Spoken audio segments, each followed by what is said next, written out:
ഓം നമ ശിവായ. ജ്യോതിഷചന്ദ്രികയിലേക്ക് എല്ലാവർക്കും ഹൃദ്യമായ സ്വാഗതം. ഇന്നത്തെ അധ്യായത്തിലൂടെ പറയുന്നത് വിവാഹ തടസ്സങ്ങൾ എങ്ങനെ മാറ്റാം, വിവാഹ തടസ്സങ്ങൾ ഉണ്ടാകുവാനുള്ള കാരണങ്ങൾ എന്തെല്ലാമാണ്, അതിനുള്ള പ്രതിവിധികൾ എന്തെല്ലാമാണ് എന്നതിനെക്കുറിച്ചാണ് ഇന്നത്തെ അധ്യായത്തിലൂടെ പറയുന്നത്.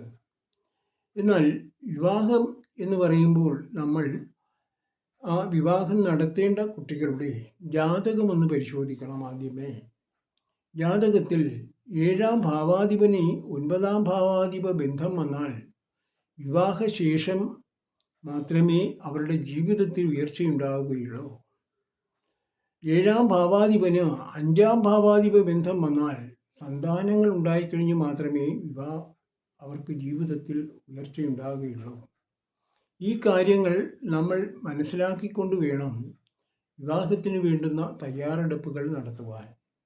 കാരണം വിവാഹത്തിന് ജോലി കിട്ടട്ടെ, ജോലിയെല്ലാം കിട്ടി നല്ലൊരു എല്ലാം ജീവിത രീതികളായി കഴിഞ്ഞ് സെറ്റപ്പായി കഴിഞ്ഞിട്ട് വേണം വിവാഹം നടത്താം എന്നെല്ലാം വിചാരിച്ചിരിക്കുന്ന രക്ഷകർത്താക്കൾ, അച്ഛനും അമ്മയുമൊക്കെ ഇതുപോലുള്ള കാര്യങ്ങൾ അറിഞ്ഞില്ല എങ്കിൽ വിവാഹം വളരെയധികം വൈകിപ്പോകും. അവർക്ക് ജീവിതത്തിലൊരു മുന്നേറ്റം ഉണ്ടാകാനുള്ള സാധ്യതകൾ നമ്മൾ തന്നെ നിരുത്സാഹപ്പെടുത്തുകയാണ് അറിയാതെ. അതുകൊണ്ട് ഇതുപോലുള്ള കാര്യങ്ങൾ നമ്മൾ അറിഞ്ഞിരിക്കണം. അപ്പോൾ വിവാഹത്തിനുണ്ടാകുന്ന ഉയർച്ച, വിവാഹത്തിന് ശേഷമുണ്ടാകുന്ന ഉയർച്ചയെക്കുറിച്ച് ചിന്തിക്കുമ്പോൾ തീർച്ചയായിട്ടും അതിനുള്ള കാരണങ്ങളും അതിനുള്ള പ്രതിവിധികളും നമ്മൾ അറിഞ്ഞിരിക്കണം. എങ്ങനെയാണ് നമ്മൾ വിവാഹ കാര്യങ്ങളൊക്കെ നടത്തേണ്ടത്? ഇഷ്ടാകൃഷ്ണാഷ്ടമീതൊന്തുജേ പൃഥുമതിരന്ത്യോത്തരാമൂലമിത്ര പ്രോത്യാഹേന ക്രിയാംഗേ ഹിമഗുരിഹി കുജീവ അഷ്ടമസ്തേ വിഹംഗ മീനസ്തദ്യാംബരസ്തേ അർദ്ധജന്മസ്തഖീട ശുക്രാര്യോ ബാലവൃദ്ധ വരജനിഭി നിശ മധ്യജന്മസ്തഖീട.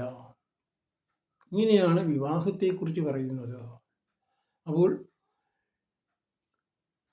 വിവാഹത്തിൻ്റെ സമയങ്ങൾ എങ്ങനെ നടത്തണം, വിവാഹത്തിനെ എങ്ങനെയാണ് നമ്മൾ കാണേണ്ടത് എന്നതിനെക്കുറിച്ചാണ് പറയുന്നത്.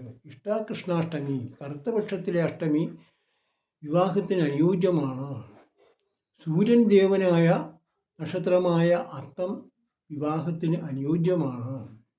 ചന്ദ്രൻ ദേവനായ നക്ഷത്രമായ മകയിരം വിവാഹത്തിന് അനുയോജ്യമാണ്. ബ്രഹ്മാവ് ദേവനായ നക്ഷത്രമായ രോഹിണി വിവാഹത്തിന് അനുയോജ്യമാണ്. പിതൃക്കൾ ദേവനായ നക്ഷത്രമായ മകം വിവാഹത്തിന് അനുയോജ്യമാണ്. മരുത് വായു ദേവനായ നക്ഷത്രമായ ചോതി വിവാഹത്തിന് അനുയോജ്യമാണ്. അവസാനത്തെ നക്ഷത്രമായ രേവതി വിവാഹത്തിന് അനുയോജ്യമാണ്. ഉത്രം, ഉത്രാട, ഉത്രട്ടാതി ഈ നക്ഷത്രങ്ങളെല്ലാം തന്നെ വിവാഹത്തിന് അനുയോജ്യമായിട്ടുള്ള നക്ഷത്രങ്ങളാണ്. എന്നാൽ മൈത്രൻ ദേവനായിട്ടുള്ള നക്ഷത്രമായ അനിഴം വിവാഹത്തിന് അനുയോജ്യമാണ്. എന്നാൽ മീനസ്തദ്യാംബരസ്തേ ഹിമഗുരുഹി കുജി അഷ്ടമസ്തേ വിഹംഗാഹ. മീനസ്തദ്യാംബരസ്തേ മീനമാസത്തിൻ്റെ ഒടുവിലേക്കുള്ള കാലം നമ്മൾ എടുക്കാം. പക്ഷേ മീനമാസത്തിൻ്റെ മധ്യഭാഗം വരെ എടുക്കുവാൻ പാടില്ല. അതുപോലെ തന്നെ വരൻ ജനിച്ച നക്ഷത്രം വിവാഹത്തിന് നടത്തുവാൻ പാടില്ല. വരൻ ജനിച്ച നക്ഷത്രത്തിൻ്റെ 7-ാം രാശിയിൽ യാതൊരുവിധ ഗ്രഹങ്ങളും നിൽക്കുവാൻ പാടില്ല. മാത്രമല്ല ശുക്രാര്യോ ബാലവൃദ്ധ വരജനിഭി നിശ മധ്യജന്മസ്തകേട. ശുക്രൻ്റെയും ഗുരുവിൻ്റെയും തന്നെ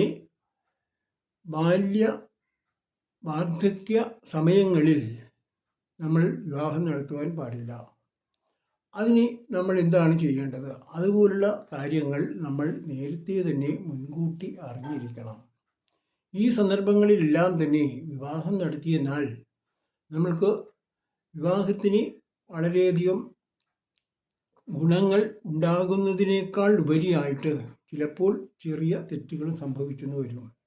അത് നമ്മൾ വരാതിരിക്കുന്നതിന് വേണ്ടി അതുപോലുള്ള കാര്യങ്ങൾ നമ്മൾ ഒന്നോ രണ്ടോ ജ്യോത്സ്യന്മാരെ കണ്ടിട്ട് വേണം തീരുമാനങ്ങൾ എടുക്കേണ്ടത്. അപ്പോൾ ഒരാൾക്ക് ചിലപ്പോൾ തെറ്റുപറ്റിയെങ്കിൽ അടുത്തയാൾക്കും തെറ്റുപറ്റുകയില്ല. അങ്ങനെയുള്ള കാര്യങ്ങൾ കൃത്യമായി വേണം വിവാഹത്തിന് നമ്മൾ കണക്കാക്കേണ്ടത്. അപ്പോൾ കുട്ടികളുടെ ഭാവിയെക്കുറിച്ചാണ് നമ്മളുടെ ചിന്ത. ഇതെല്ലാം തന്നെ നമ്മൾ ചെയ്യുന്നു. പക്ഷേ കുഞ്ഞുങ്ങളുടെ വിദ്യാഭ്യാസം കഴിഞ്ഞു, അവർക്ക് പഠിക്കേണ്ടതായിട്ടുള്ള ജോലിയൊന്നും കിട്ടുന്നില്ല, അവരുടെ ജീവിതത്തിനൊരു മുന്നേറ്റം ഉണ്ടാകുന്നില്ല, അവരുടെ ഉദ്ദേശങ്ങൾ നടക്കുന്നില്ല. വിവാഹം നടക്കണമെങ്കിൽ ഇതുപോലുള്ള കാര്യങ്ങൾ നടന്നിരിക്കണം. അപ്പോൾ നമ്മൾക്ക് വിവാഹം നടത്തിയേ പറ്റൂ എന്നുണ്ടെങ്കിൽ നമ്മൾക്ക് എന്ത് ചെയ്യണം? അപ്പോൾ നമ്മൾ ചെയ്യേണ്ടത് ഒരേ ഒരു കാര്യം മാത്രമാണ് നമ്മൾ ചെയ്യേണ്ടത്. നമ്മൾ മുരുകൻ്റെ ക്ഷേത്രത്തിൽ പോവുക. അത് ആ മുരുകൻ എന്ന് പറയുമ്പോൾ അത് മറ്റുള്ള ആരാധന നടത്തുന്ന മുരുകനായിരിക്കരുത്. ഉപദേവതകളൊന്നും തന്നെ ഇല്ലാത്ത മുരുക ക്ഷേത്രത്തിൽ നമ്മൾ നിത്യപൂജയിൽ 3 നിത്യപൂജകളുള്ള മുരുക ക്ഷേത്രത്തിൽ പോവുക. അവിടെ ഉപദേവതകളൊന്നും തന്നെ ഉണ്ടാകരുത്. അങ്ങനെയുള്ള മുരുക ക്ഷേത്രത്തിൽ ചെന്നിട്ട് നമ്മൾ ഇന്ദ്രാണി പൂജ നടത്തുക. ഇന്ദ്രാണി പൂജ എന്ന് പറയുമ്പോൾ അത് വളരെ പ്രയോജനമുള്ളതാണ്. തലേ ദിവസം രാവിലെ തന്നെ ക്ഷേത്ര ദർശനം നടത്തി വിവാഹം നടക്കേണ്ടതായിട്ടുള്ള ആളിനെ അഥവാ കുട്ടിയെ കൂടി നമ്മൾ കൊണ്ടുപോകണം. അങ്ങനെ കൊണ്ടുപോയി അവിടെ ചെന്ന് അവിടുത്തെ മേൽശാന്തിയെയോ തന്ത്രിയെയോ കണ്ട് കാര്യങ്ങളെല്ലാം വിശദമായി പറഞ്ഞതിന് ശേഷം നമ്മൾ ആ ക്ഷേത്രത്തിൽ വഴിപാടും നടത്തി അവിടെ ദക്ഷിണയും നടത്തി അതുപോലെ തന്നെ അടുത്ത ദിവസം വേണ്ടുന്ന ഇന്ദ്രാണി പൂജയ്ക്കുള്ള റെസീറ്റും എഴുതി നമ്മൾ അവിടുന്ന് പോരുക. എന്നാൽ പോരുന്ന സമയത്ത് തന്നെ നമ്മൾ ആ മേൽശാന്തിക്കോ അല്ലെങ്കിൽ തന്ത്രിക്കോ ഒരു ദക്ഷിണയും നൽകണം. എന്നിട്ട് ആ കുട്ടിയെ കൊണ്ട് നമ്മൾ അമ്മയും കുട്ടിയും അച്ഛനും കൂടി പോയി നല്ലതുപോലെ അത് മനസ്സിരുത്തി പ്രാർത്ഥിക്കുക ഭഗവാനോട്. അവിടുന്ന് വിചാരിച്ചാൽ നടക്കാത്ത ഒന്നും തന്നെ ഇല്ല.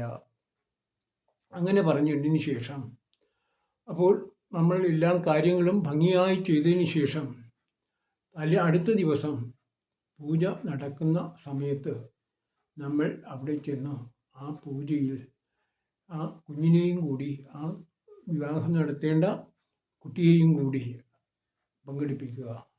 ആ പൂജയിൽ പങ്കെടുത്ത് അതിൻ്റെ പ്രസാദങ്ങളൊന്നും തന്നെ നമ്മൾ വാങ്ങിക്കരുത്. അത് പ്രത്യേകം ശ്രദ്ധിക്കുക. പ്രസാദങ്ങളൊന്നും തന്നെ വാങ്ങിക്കാതെ നമ്മൾ അവിടെ കാണിക്കയർപ്പിച്ച് വീണ്ടും നമ്മൾ തിരുമേനിക്ക് അല്ലെങ്കിൽ മേൽശാന്തിക്ക് ദക്ഷിണയും കൊടുത്ത് നമ്മൾ വീട്ടിലേക്ക് മടങ്ങുക. തീർച്ചയായിട്ടും അത് 6 മാസത്തിനുള്ളിൽ ആ വിവാഹം നടന്നിരിക്കും. അതിന് യാതൊരുവിധ തർക്കവുമില്ല. അത് ഭഗവാൻ അനുഗ്രഹിച്ചിരിക്കും. ഇതുപോലെ നമ്മൾ ചെയ്യട്ടെ എന്ന് പ്രാർത്ഥിച്ചുകൊണ്ട് എല്ലാവർക്കും നന്മകൾ മാത്രം നേർന്നുകൊണ്ട് അതുപോലെ തന്നെ എല്ലാവർക്കും നന്മകൾ നേരുന്നതോടൊപ്പം നമ്മളുടെ വൈക്കത്ത അമ്പലത്തിൽ ഇപ്പോൾ തന്നെ ഒരു 12 വർഷത്തിലൊരിക്കൽ നടത്താറുള്ള അർച്ചന, കോടി അർച്ചന നടന്നുകൊണ്ടിരിക്കുകയാണ്. എല്ലാവരും ഒന്ന് പ്രാർത്ഥിക്കണം എന്ന് പറഞ്ഞുകൊണ്ട് എല്ലാവർക്കും നന്മകൾ തന്നെ വരട്ടെ എന്ന് പ്രാർത്ഥിച്ചുകൊണ്ട് ഇന്നത്തെ അധ്യായം പര്യവസാനിപ്പിക്കുകയാണ്. എല്ലാവർക്കും നന്മകൾ നേർന്നുകൊണ്ട് നമസ്തേ.